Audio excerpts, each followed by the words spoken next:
नमस्कार। श्रीमती मोहरी देवी तापड़िया कन्या महाविद्यालय जसवंतगढ़ के इस यूट्यूब चैनल पर मैं प्रवक्ता हनुमान शर्मा आप सभी का हार्दिक स्वागत और अभिनंदन करता हूं।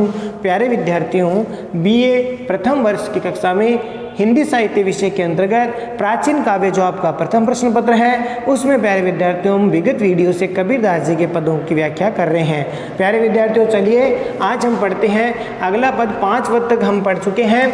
आज हम छठा पद माया महा ठगिनी हम जानी, ये जो पद है इसकी व्याख्या करते हैं। तो देखते हैं पहला पद, छठा जो पद है वो हम पहले देख लेते हैं। प्यारे विद्यार्थियों, एक चीज़ आपको और बतानी थी मुझे कि आपको जो ये पुस्तकालय से जो किताब आपको मिली है प्राचीन काव्य, ये जो किताब है प्राचीन काव्य, उसमें आपके आगे के जो प्यारे विद्यार्थियों लगभग 36 पृष्ठ है। ये जो 36 पृष्ठ है वो आपको पढ़ने हैं। इसके आप जो है परीक्षा में इसमें प्रश्न आ सकते हैं। ये प्रश्न आते हैं, सूफी काव्य की विशेषताएं हैं। ये एक तरह से आपका जो ये भक्ति काल है उसका जो आदिकाल की प्रवृत्तियां हैं, इतिहास से संबंधित है ये। तो ये आपके आदिकाल की विभिन्न प्रवृत्तियां हैं, नाथ काव्य धारा, सिद्ध काव्य धारा, भक्ति काल की क्या क्या परिस्थितियां हैं, राजनीतिक परिस्थितियां हैं, धार्मिक परिस्थितियां, सामाजिक परिस्थितियां, फिर संत काव्य धारा। ये जो प्रश्न कई बार बनता है, संत काव्य धारा क्या है, सूफी काव्य धारा में प्रेम काव्य धारा, राम काव्य धारा, कृष्ण काव्य धारा और संत काव्य की विशेषता। ये बहुत इंपॉर्टेंट प्रश्न है प्यारे विद्यार्थियों। संत काव्य धारा की विशेषता प्रश्न पूछे जाते हैं, तो ये विभिन्न जो पॉइंट है और इसको आप ठीक प्रकार से इसको नोट करके या इसको इसी में से याद करेंगे प्यारे विद्यार्थियों। आप ध्यान रखना, ये सब आपको याद होने चाहिए। एक सूफी काव्य धारा की विशेषता भी प्रश्न बहुत महत्वपूर्ण है। संत काव्य धारा के प्रमुख कवि कौन कौन से हैं, सूफी काव्य धारा की विशेषताएं क्या है, तो ये सूफी काव्य धारा के पॉइंट है। परंपरागत और काल्पनिक कथा स्रोत है, अलौकिक व आदर्श प्रेम के व्यंजन है। तो ये चीज़ें आप स्वयं पढ़ेंगे प्यारे विद्यार्थियों, और कोई चीज़ इसमें नहीं समझ में आए तो आप पूछ लेंगे। सूफी काव्य धारा के प्रमुख कवि जैसे कुतुबन है, मृगावती जिनकी रचना है, मंझन जो कवि है इनकी मधुमालती जो रचना है ये अच्छी कवि आप पढ़ना बहुत अच्छी है, इंटरेस्टिंग है पढ़ने में। शेख नबी की ज्ञानदीप रचना है। राम भक्ति काव्य धारा की विशेषताएं वाला प्रश्न कई बार पूछ लेते हैं, राम काव्य धारा की विशेषताएं बताओ। ठीक है, बड़ा प्रश्न है, बड़े प्रश्न आएंगे आपके। राम काव्य धारा के प्रमुख कवि कौन कौन से हैं, कृष्ण काव्य धारा की विशेषता बहुत महत्वपूर्ण प्रश्न है। राम काव्य धारा की विशेषता, कृष्ण काव्य धारा की विशेषता, 4 प्रश्न महत्वपूर्ण बनते हैं। राम काव्य धारा की विशेषता, कृष्ण काव्य धारा की विशेषता, प्रेमाश्री काव्य धारा की विशेषता, संत काव्य धारा की विशेषता। तो ये प्रश्न आपको पक्के इसको याद करने हैं, इसमें से प्रश्न पूछे जाते हैं। तो ये लगभग 36 पृष्ठ हैं, तो आप इसको पढ़ना है आपको। ठीक है, अब मैं व्याख्या वाली बात आपको समझा रहा हूँ। माया महा ठगिनी हमें जाने, तो यहाँ पर प्यारे विद्यार्थियों माया महा ठगिनी हम जाने, कबीरदास जी कहते हैं कि माया महा ठगिनी हम जाने, त्रिगुण फांस लिए कर डोले, बोले मधुरी बानी, केशव के कमला हुई बेटी, केशव के कमला हुई बेटी, शिव के भवन भवानी, पंडा के मूरत हुई बेटी, तीरथ हूँ में पानी, जोगी के जोगिन हुई बेटी, राजा के घरी रानी, काहू के हीरा हुई बेटी, काहू के कोड़िकानी, भगता के भगतिन हुई बेटी, तुर्कां की तुर्कानी, दास कबीर साहब का बंदा, जाके हाथ बिकानी।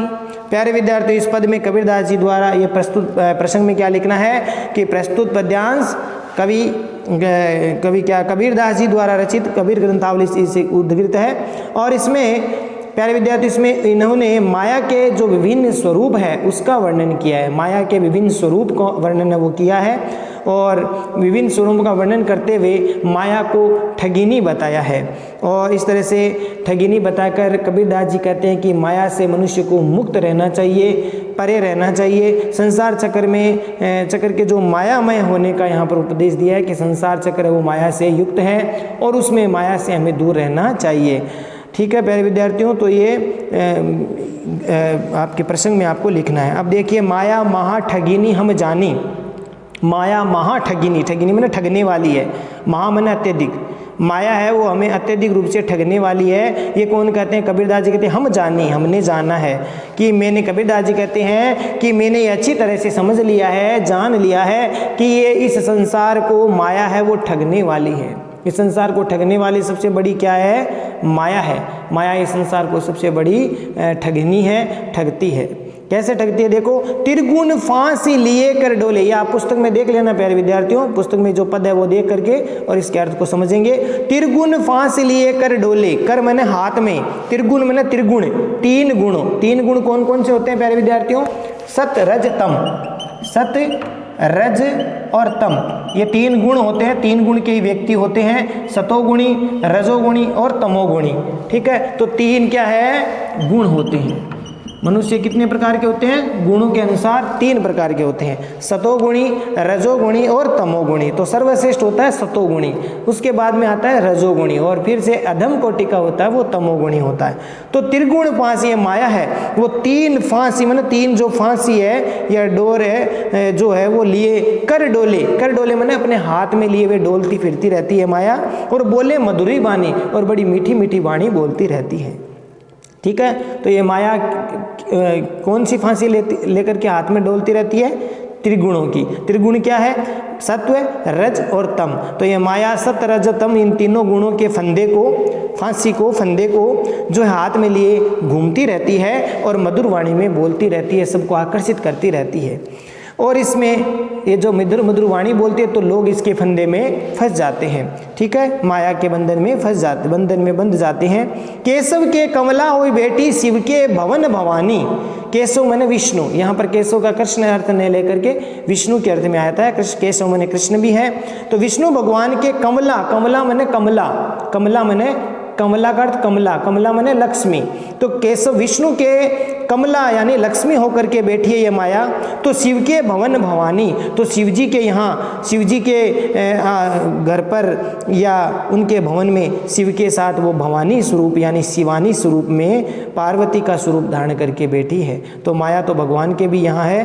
तो भगवान विष्णु के साथ लक्ष्मी का रूप माया ने धारण कर रखा है, तो शिव जी के साथ वो पार्वती या शिवानी का स्वरूप धारण करके बैठ गई है। तो पंडा के मूर्त हुई बेटी, तीर्थ हूँ मैं पानी। ये माया क्या है? पंडा के मूर्ति हुई बेटी, बड़े बड़े जो पंडित है, पुजारी है, उनके यहाँ पर ये माया क्या करके बैठी है? मूर्ति। उनके यहाँ मंदिरों में मूर्ति, मठों में मूर्ति, वो मूर्ति का स्वरूप धारण करके जो पंडित पुजारी है वो मंदिर में क्या करते हैं? मूर्तियों की पूजा करते हैं। तो ये माया कबीरदास जी कहते हैं कि ये पंडित और मंदिरों में ये पंडित जो पुजारी है उनके पास ये माया मूर्ति के रूप में धारण करके बैठ गई है या मूर्ति का रूप धारण कर लिया है। समझ में आ गया प्यारे विद्यार्थियों? माया मंदिरों में या पंडित पुजारियों के लिए किस रूप में माया है वो उनको आकर्षित करती है या धारण करके, रूप धारण करके बैठ गई है? मूर्ति का रूप धारण करके। तीर्थ हूँ मैं पानी, और तीर्थों में ये जलधारा का रूप धारण कर रखी है, अर्थात तीर्थों में ये पवित्र नदियों का स्वरूप वो धारण करके बैठी है। ठीक है, विराजमान हो गई है। तीर्थों में जो पवित्र जलधारा है, नदियां हैं, वो भी माया का ही स्वरूप है। तो इस प्रकार से कबीरदास जी मानते हैं।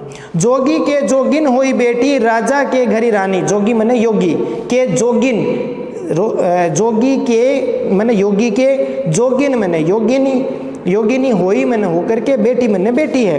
राजा के घरी रानी, और राजा के घर पर रानी होकर के बेटी है माया। ये माया क्या है? योगी लोगों के पास में योगिनी बन करके रहती है, तो राजा के महलों में ये रानी बन करके ये माया विराजमान रहती है। ठीक है प्यारे विद्यार्थियों, सरल है, कठिन नहीं है, आराम से समझ में आ सकता है। तो राजा के महलों में रानी बन करके विलासी जीवन है वो व्यतीत करती है, विलासी जीवन है वो भोगती है ये माया।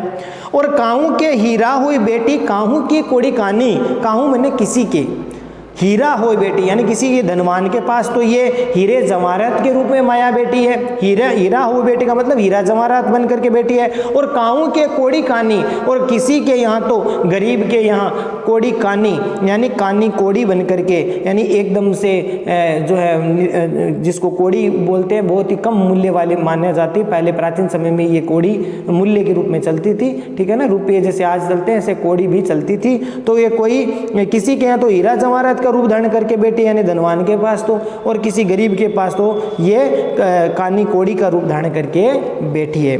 तो ये कोड़ी क्या है? एक मुद्रा है, उस समय प्राचीन समय में मुद्रा चलती थी कौड़ी, ठीक है ना, वो जो कि सबसे छोटी मानी जाती थी इकाई, सबसे छोटी इकाई मानी जाती थी। तो इस प्रकार से किसी के यहाँ तो धनवान के यहाँ तो हीरा जवाहरात के रूप में माया बैठी है, तो गरीब के यहाँ कौड़ी कानी कौड़ी बन करके ये बैठी है।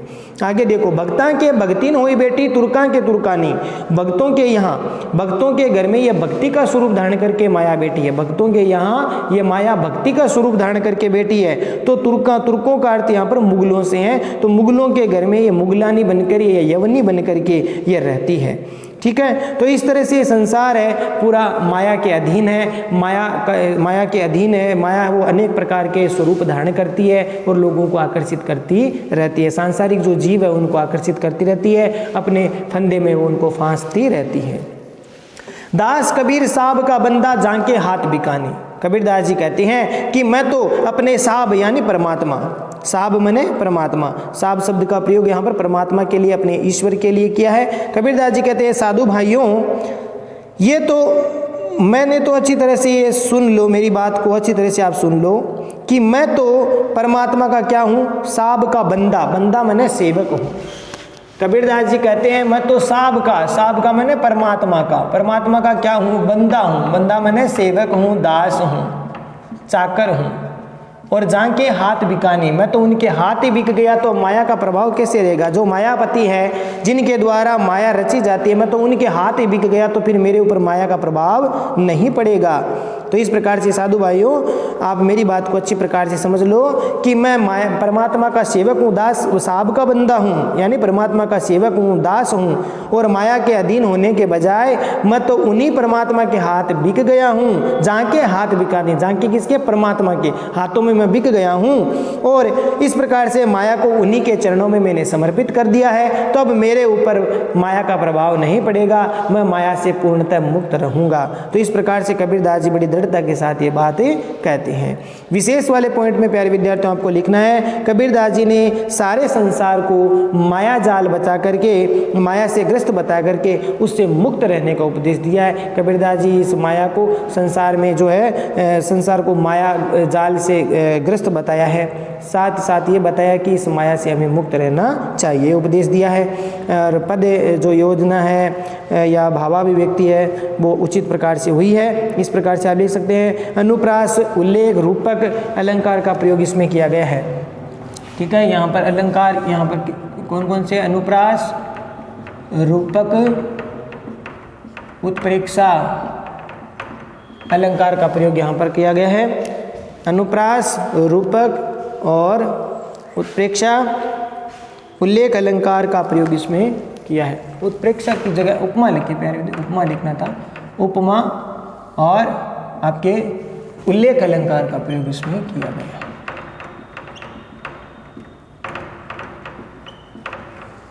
ठीक है, तो ये आप विशेष वाले पॉइंट में लिख देते हैं। चलिए प्यारे विद्यार्थी, पद समझ में आ गया, बहुत महत्वपूर्ण है। अगला देखिए, जीनी जीनी बीनी चदरिया, जीनी जीनी बीनी चदरिया, काहे के ताना काहे के बरनी, कौन तार से बीनी चदरिया, इंगलार पिंगला ताना भरनी, सुसुमन तार से बीनी चदरिया, 8 कमल दल चरखा डोले, 5 तत्व गुण 3 चदरिया, साई को सियत मास 10 लागे, ठोक ठोक के बीनी चदरिया, जीनी जीनी बीनी चदरिया, साई को सियत मास 10 लागे, ठोक ठोक के बीनी चदरिया, सो चादर सुर नर मुनि ओढ़ने, ओढ़ की मैली कीनी चदरिया, दास कबीर जतन करे ओढ़ी, दास कबीर यतन से ओढ़ी, जो कि त्यों दरे दीनी चदरिया, झीनी झीनी रे झीनी। ये भजन है, बहुत सुंदर भजन है कबीरदास जी का।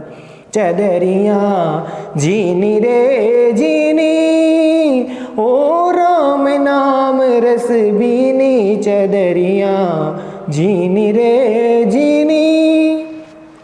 तो देखिए प्यारे विद्यार्थी, इस पद में प्रस्तुत पद्यांश कबीरदास जी की पदावली से लिया गया है, अवतरित है, और इसमें आध्यात्मिक रूपक के द्वारा ईश्वर द्वारा बनाए गए ये मानव जो शरीर है उसको उचित उपयोगी बनाने का जो है उपदेश दिया है। ईश्वर के द्वारा यह शरीर जो है रूपी वस्त्र बनाया है, ईश्वर ने ये शरीर रूपी वस्त्र हमें दिया है। और इस प्रसंग में कबीरदास जी ने पवित्र आचरण के ऊपर महत्व दिया है। इस जब शरीर परमात्मा के द्वारा दिया गया है तो हमें उस परमात्मा के पास जाने से पहले हमें इस शरीर से पवित्र कार्य करने चाहिए, ये बात इसमें बताई है।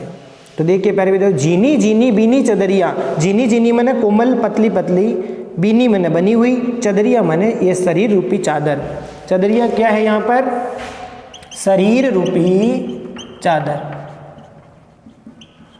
ये शरीर रूपी जो चादर है, ये शरीर रूपी चादर, ठीक है प्यारे विद्यार्थियों। इस चादर को जीनी जीनी यानी पतली पतली कोमल तंतुओं से बीनी मैंने बनाई है। अब इसमें देखिए क्या है, कबीरदास जी कहते हैं कि ईश्वर द्वारा ये बनाई गई शरीर रूपी चादर है और इस चादर, यह चादर अत्यंत पतली झीनी कोमल बड़ी कलात्मक है और बड़े पतले पतले धागों से बनी है ये चादर। इस शरीर रूपी चादर को जो है बनाने के लिए क्या किया है? काहे के ताना काहे के भरनी, कौन तारे से बीनी चदरियाँ। अगले पद क्या है? काहे के ताना काहे के भरनी, कौन तार से बीनी चदरियाँ। अब काहे के ताना माने कौन से ताने से, ताना बाना जो होता है बुनने का, क्योंकि कबीरदास जी बुनाई का कार्य करते थे, जो लाह थे, तो इस प्रकार से जो मशीन होती है जो लहे की, तो उसमें आड़ी रेखा जो खड़ी रेखा इस प्रकार से धागे लगाए जाते हैं, तो ये ताना बाना होता है। मुख्य सूत होता है, मुख्य धागा होता है और फिर इसमें ये जो बुनाई होती है तो ये लंबी आड़ी जो होती है, इस प्रकार से ये ताना और बाना जिसको हम बोलते हैं ताना बाना, ये जो लहे के रूप में जब कार्य करते हुए, तो यहाँ पर कवि ने चादर को भी एक शरीर रूप में मान करके बहुत सुंदर विवेचना की है कबीरदास जी ने। तो काहे के ताना काहे की भरनी, भरनी कहते हैं धागा भरने का जो यंत्र होता है उसको भरनी कहते हैं। भरनी धागा भरने का यंत्र, वो हो गया भरनी।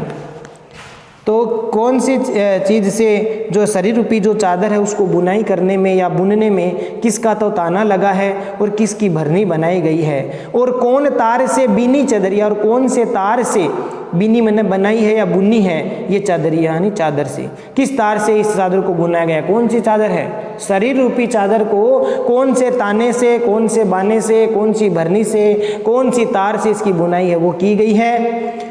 इस रहस्य का स्वयं वो कबीरदास जी उत्तर दे रहे हैं कि कबीरदास जी इस बात का स्वयं ही उत्तर देते हुए कहते हैं कि इंगला पिंगला ताना भरनी सुषमण तार से बीनी चादरियाँ। बहुत सुंदर बात कही है कि कबीरदास जी कहते हैं शरीर रूपी चादर को बुनने में इंगला पिंगला, जो प्यारे विद्यार्थी ये योग की भाषा में इस शब्द को काम में लेते हैं, ये इंगला पिंगला, ठीक है।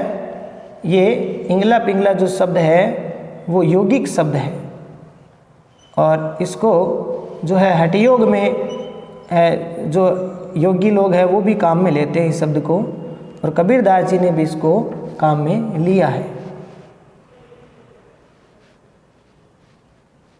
तो ये यहाँ पर कहते हैं कि 3 नाड़ियाँ होती है रीढ़ की हड्डी में, इसमें बाईं नाड़ी दाईं नाड़ी, बाईं नाड़ी को जैसे इंगला और पिंगला कहा जाता है, ठीक है, बाईं और दाईं को इंगला पिंगला है वो कहा जाता है, और बीच की जो नाड़ी होती है उसको सुषुम्ना नाड़ी कहा जाता है।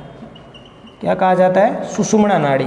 तो ये प्राण है, जो सांस लेते हैं, प्राण लेते हैं, उस प्राण को योगी लोग हैं वो अपनी योग साधना से इस प्राण को ऊर्ध्व गति से बना लेते हैं और कहते हैं कि हमारे शरीर के जो चक्र होते हैं वो 7 जो चक्र माने जाते हैं, 8 चक्र माने जाते हैं, तो वो इन्हीं नाड़ियों में गतिमान होते हैं, सुषुम्ना नाड़ी में गतिशील होते हैं। तो इसको मूलाधार जो चक्र होता है रीढ़ की हड्डी का जो अंतिम शिरा होता है वहाँ पर जो चक्र होता है वो मूलाधार चक्र होता है। तो ये मूलाधार चक्र में जो सुषुम्ना नाड़ी में ये जो कुंडलिनी शक्ति जिसको बोला जाता है, इसी की बात यहाँ पर की जा रही है। तो इंगला पिंगला जो दाएं और बायां जो नासिका का जो स्वर हमारा है, इसमें हमारा जो है इसको इंगला और पिंगला कहते हैं, और इसके बीच वाली जो नाड़ी होती है उसको सुषुम्ना नाड़ी कहते हैं। तो कबीरदास जी यहाँ पर योग साधना की बात करते हुए कह रहे हैं कि इंगला पिंगला ताना भरनी, रहस्यात्मकता की बात करते हुए कहते हैं कि इंगला नाड़ी का तो ताना है, यानी ये इंगला नाड़ी का तो ताना है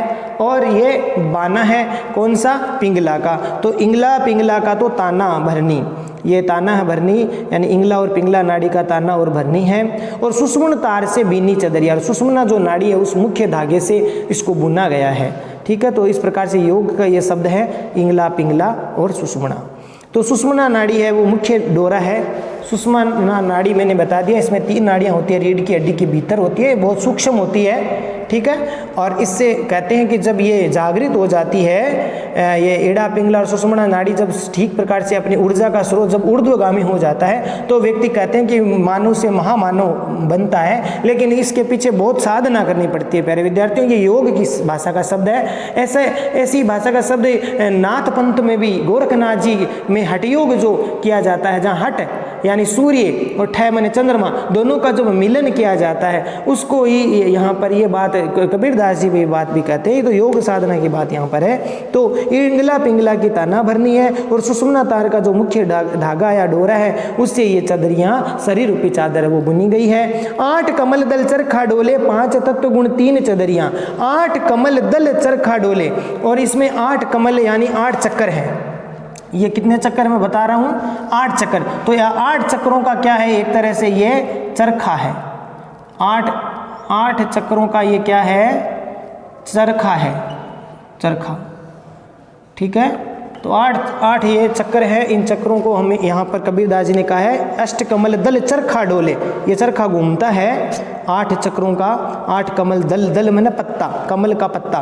तो शरीर के अंदर कहते हैं कि 8 पत्तों का एक चरखा, कमल का चरखा है अर्थात चक्र है, जिसको हम भजन में भी बोलते हैं। हीणी काया में अष्ट कमल है, ज्ञान करी जोरे, हेली मारी निर्भय रही जोरे। ये राजस्थानी भाषा में एक भजन है कि दुनियादारी ओगणी गारी अन भेद मत दई जोरे, हेली मारी निर्भय रही जोरे। हेली मैंने आत्मा। तो इन काया में अष्ट कमल है, निगह करी जोरे, हेली मारी निर्भय रही जोरे। निर्भय माने सांसारिक विषय आसक्तियों से मुक्त रहो। जब ये चक्र या जो भी साधना है ये जब संपूर्ण हो जाती है तो 8 कमल दल चरखा डोले, शरीर के अंदर स्थित है 8 पत्तों वाला ये कमल चरखे की तरह घूमता रहता है। ये 8 कमल का जो चक्र है ये कमल के समान इसके पंखुड़ियाँ होती है। ठीक है, ये कितनी होती है, 8। तो ये चक्कर घूमता रहता है ये इसमें सुषुम्ना में प्यारे विद्यार्थियों। तो इस प्रकार से शरीर के अंदर 8 पत्तों का कमल चरखे की तरह घूमता है। चरखा डोले, डोले मैंने घूमता है। 5 तत्व है। 5 तत्व कौन से होते हैं, 5 तत्व है। 5 तत्व कौन से होते हैं, पृथ्वी, अग्नि, वायु, आकाश, पृथ्वी, अग्नि, वायु, आकाश और जल। ये जो पंच तत्व है जिसको हम कहते हैं, जिससे शरीर का निर्माण होता है पंचभूतों से, पंच महाभूतों से, इस प्रकार से। तो इस प्रकार से यहाँ पर बताया है कि 5 तत्व गुण 3 चदरियाँ। 5 तत्वों का जो है पृथ्वी, जल, तेज या जिसको हम अग्नि, वायु, आकाश, इनसे वो बनी हुई है। गुण 3 चदरियाँ, गुण 3 बता दिए। 3 गुण कौन कौन से हैं, सत, रज और तम। 3 गुणों से ये चदरियाँ बनी हुई है और 5 तत्वों से 3 गुण से ये चदरियाँ बनी हुई है। शरीर के अंदर 8 पत्तों का कमल व चरखे की तरह घूमता रहता है। साईं को सियत मास 10 लागे। साईं माना ईश्वर, परमात्मा। उस परमात्मा को ये शरीर रूपी चादर को सीने में, सियत माने सीने में सिलाई करने में, बनाने में मास 10 लागे, यानी 10 महीने लगे हैं। 9-10 मास लगते हैं। एक बच्चा जब जन्म लेता है तो 9-10 मास लग जाते हैं। तो यहाँ पर ये बात बताइए कि साईं को, परमात्मा को जो है शरीर रूपी चादर को सिलने में, बुनने में 10 मास लगे हैं। ठीक है, 10 मास तक बालक वो गर्भ में रहता है। इस प्रकार से देखिए, फिर ठोक ठोक के बीनी चदरियाँ, फिर इसके बाद में इसका जन्म होता है। और इस तरह से जो ईश्वर है, उस ईश्वर रूपी जो बुनकर है, जुला है, वह इस शरीर रूपी चादर को ठोक बीन करके, बजा बजा करके ठीक प्रकार से इस शरीर रूपी चादर का निर्माण करता है और वह ईश्वर द्वारा हमें प्रदान की जाती है। और सो चादर सुर मुनि ओढ़िने, सो मने वह, चादर मने चादर, शरीर रूपी चादर, सुर मने देवता और नर मने मनुष्य, मुनि मने मुनि, श्रेष्ठ मुनि, ओढ़िन मने ओढ़ते हैं। यानी यही जो चादर है जो परम ब्रह्म परमात्मा के द्वारा प्रदान की जाती है, ये इस शरीर रूपी चादर देवता, मनुष्य और श्रेष्ठ मुनि जन ओढ़ते हैं। और ओढ़ के मेली कीनी चादरियाँ, और ये सब ओढ़ ओढ़ करके इस चादर को मेली कर देते हैं, अर्थात विषय आसक्तियों बुराइयों से भर लेते हैं। हम क्या करते हैं, विभिन्न प्रकार के अवगुणों से, बुराइयों से इस भगवान के द्वारा प्रदान की गई ये शरीर रूपी चादर को गंदा करते रहते हैं, खराब करते रहते हैं, मेली करते रहते हैं। दास कबीर यतन कर ओढ़ी ज्यों की त्यों दर दीनी चादरियाँ। दास कबीर दास जी कहते हैं कि मैंने इस शरीर रूपी चादर को बड़े यत्न से, बड़ी सावधानी से ओढ़ा है। मैंने इस पर दाग नहीं लगने, मेला नहीं लगने, कभी भी मेली नहीं होने दिया। सावधानी से ओढ़ा और इसे मेली किए बिना ही ज्यों की त्यों मेरे परमात्मा को मैं दूंगा। इस प्रकार की दृढ़ता यहाँ पर दिखाई दे रही है।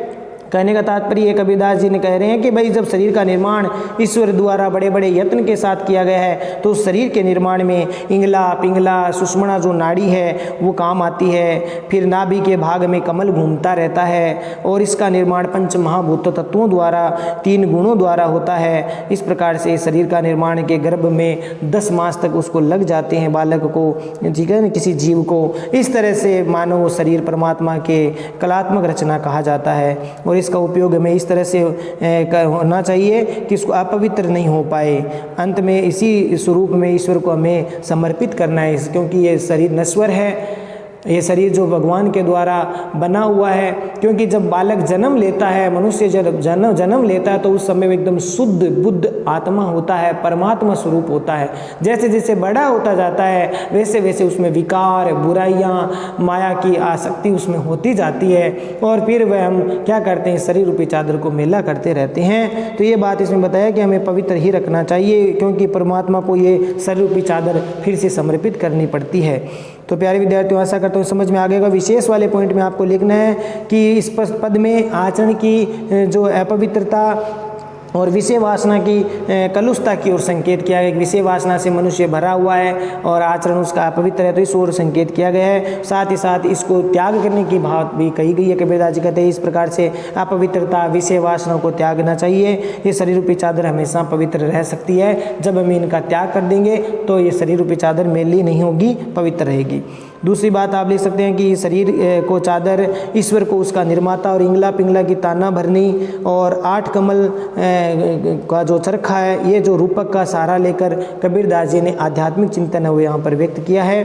कबीर की योग साधना की बात यहाँ पर दृष्टिगोचर होती है, ठीक है। तो इसमें बता दिए कि प्यारे विद्यार्थी जो सीधा लंबा डोरा होता है उसको ताना कहा जाता है, आड़ी जो बुनाई होती है उसको बाना कहा जाता है, भरनी कहा जाता है, और बुनाई में उसको बदलने के लिए जो काम में लिया जाता है वो होता है जो मुख्य जो तार होता है, उस सूत को तार कहा जाता है, जिसको सुषुम्ना के रूप में यहाँ पर बताया गया है, ठीक है प्यारे विद्यार्थियों। और शास्त्रार्थ चक्र पर जब साधक का या योग साधक का जो है जो शक्ति, जब ऊर्जा वहाँ तक पहुँचती है तब उसको ज्ञान चेतना हो जाती है, वो ज्ञान चेतना का केंद्र माना जाता है सहस्त्रार्थ चक्र, जो सिर के ऊपर यहाँ पर उपस्थित होता है सहस्त्रार्थ चक्र।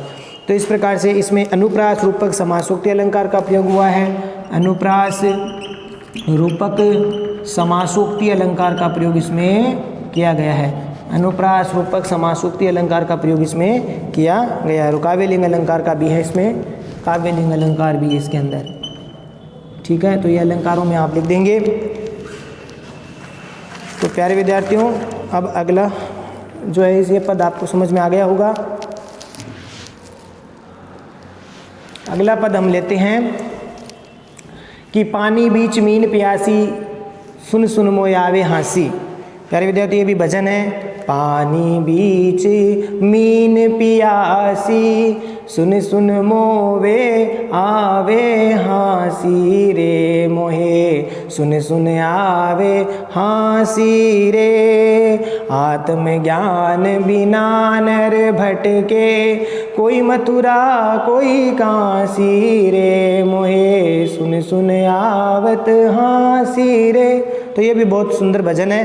प्यारे विद्यार्थियों, कबीरदास जी इस पद में देखिए कि पानी बीच मीन पियासी, मोई सुन सुन आवे हाँसी, घर में वस्तु नजर नहीं आवत, बाहर खोजन जासी, मृग की नाभि माई कस्तूरी, बन बन फिरत उदासी, आत्मज्ञान बिना जग झूठा, क्या मथुरा क्या काशी, कहते कबीर सुनो भाई साधु, सहज मिले अविनाशी, मोहे सुन सुन आवे हाँसी, पानी बीच मीन पियासी।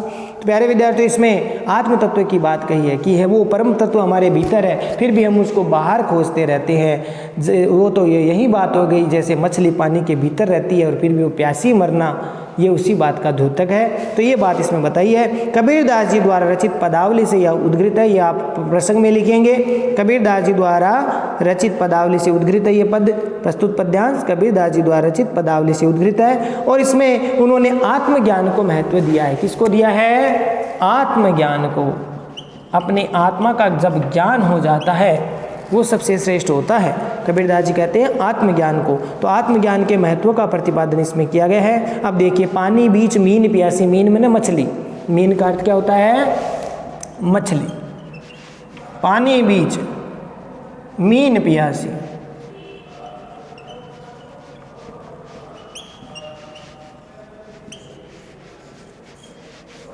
पानी बीच मीन पियासी। कबीरदास जी कहते हैं बहुत अधिक गहरे जल में रहने वाली मछली जल में रह कर के भी अगर मछली प्यासी रह जाती है, ये बात सुन सुन करके मोहे सुन सुन आवे हंसी, मुझे सुन सुन करके हंसी आती है।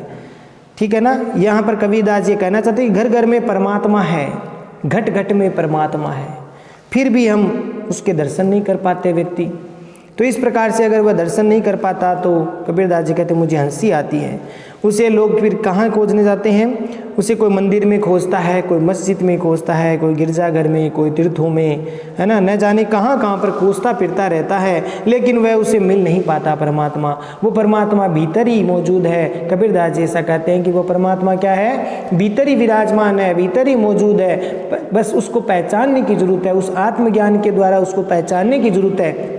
हम वो पहचानते नहीं हैं, हम बाहर ढूंढते हैं, मंदिरों में ढूंढते हैं, तीर्थों में ढूंढते हैं, मस्जिदों में, गिरजाघरों में, सब में भगवान की तलाश करते हैं, लेकिन वह परमात्मा हमें कहीं नहीं मिलता।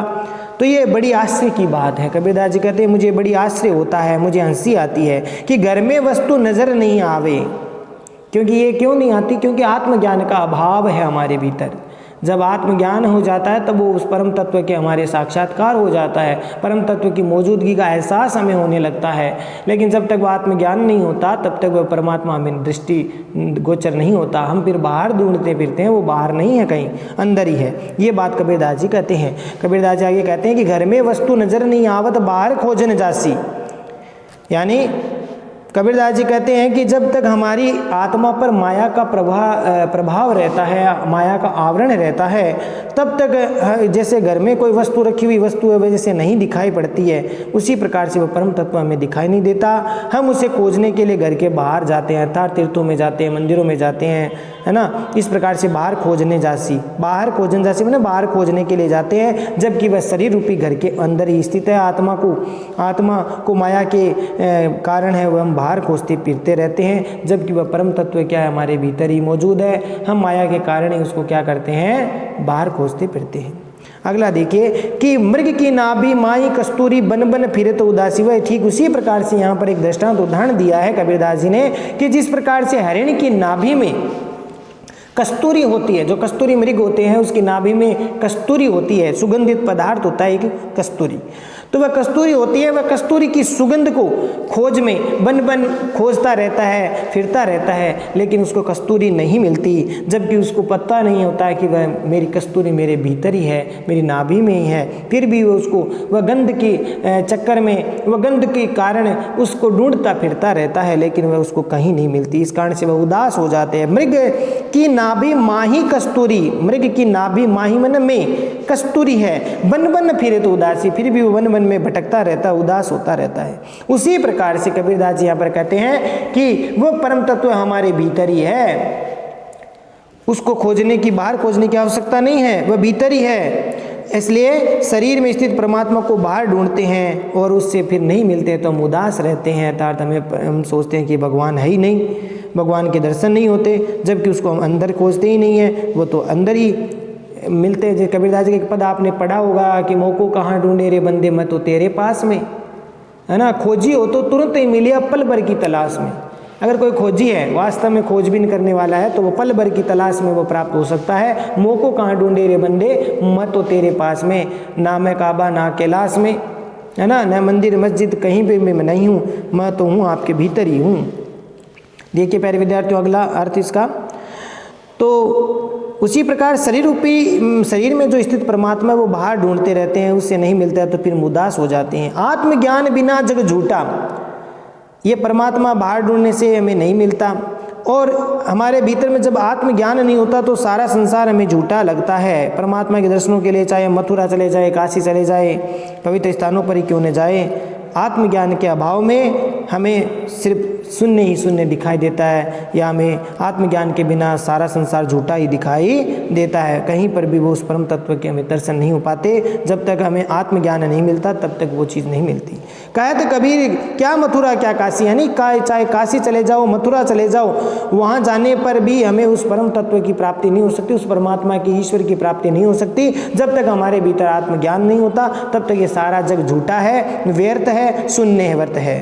ठीक है, तो वहाँ पर पवित्र तीर्थों में जाने से परमात्मा नहीं मिलेंगे। कहत कबीर सुनो भाई साधु, सहज मिले अविनाशी। कबीरदास जी कहते हैं कि हे साधु भाइयों, कहत मैंने कहते हैं कबीर सुनो भाई साधु, हे साधु, साधु मैंने साधु भाइयों, हे साधुओं तुम सुनिए, सहज मिले अविनाशी, सहज मैंने आसानी से, सरलता से, वह अविनाशी जिसका कभी नाश नहीं होता, ऐसे अविनाशी परम ब्रह्म परमात्मा के दर्शन बड़े आसानी से हो सकते हैं। कबीरदास जी कहते हैं आत्मज्ञान होने पर, स्वयं को जान लेने पर, मैं कौन हूँ ये जब जान लेंगे, हम आत्म तत्व को जान लेंगे, तब परमात्मा हमारे शरीर में विद्यमान है। जब ये बात हमें पता चल जाती है, इस बात का भान हमें हो जाता है, तो अविनाशी परमात्मा में सहज ही मिल जाते हैं। इसीलिए परमात्मा के दर्शनों के लिए किसकी आवश्यकता है? आत्मज्ञान की आवश्यकता है। इसके बिना हमारी स्थिति वही है, जैसे पानी में रह करके मछली प्यासी रहती है तो वह हंसी की पात्रा बन जाती है। ठीक उसी प्रकार से हमारे घट में, हमारे शरीर में, हमारे हृदय में परमात्मा का वास है, फिर भी हम उसको प्राप्त नहीं कर पाते। हम उसको मंदिरों, मस्जिदों में, गिरजाघरों में ढूंढते रहते हैं, तीर्थों में ढूंढते रहते हैं, जप छापा तिलकों में ढूंढते रहते हैं, वो वहाँ पर नहीं है, वो आत्मा ही में ही स्थित है, क्योंकि वह आत्म स्वरूप में ही विराजमान रहते हैं। तो इस प्रकार से वह स्थिति पानी में रहने वाले प्यासी के मछली के समान हो जाती है। इसलिए आत्मज्ञान होना आवश्यक है। विशेष वाले पॉइंट में प्यारे विद्यार्थियों आपको लिखना है, कबीरदास जी की यहाँ पर उलट बांसी का प्रयोग हुआ है। उलट बांसी में देखिए, यहाँ पर पानी में रह करके मछली प्यासी हो रही है, तो ये उलट बांसी इसको कहा जाता है। ये गोरखनाथ जी के पदों में भी मिलता है उलट बांसी, ठीक है ना। जैसे पद आ जाता है भीगे अपने, ये जैसे मछली है वो पानी से निकल करके पेड़ पर चढ़ गई, इस प्रकार का जो उलट बांसी का प्रयोग इसमें किया जाता है वो उलट बांसी कहलाते हैं, यानी रहस्यात्मकता इसमें होती है। और ईश्वर को जानने के लिए आत्मज्ञान आवश्यक है, ये बात भी आप लिख सकते हैं। ईश्वर को जानने के लिए आत्मज्ञान की आवश्यकता है। और अलंकारों में बात करें तो प्यारे विद्यार्थियों, इसमें अनुप्रास तो वही है और विशेषोक्ति अलंकार भी इसमें है। विशेषोक्ति अलंकार है, शब्दुकड़ी भाषा का प्रयोग किया गया है। तो प्यारे विद्यार्थियों, आशा करता हूँ ये तीनों पद आपको समझ में आ गए होंगे, ठीक है।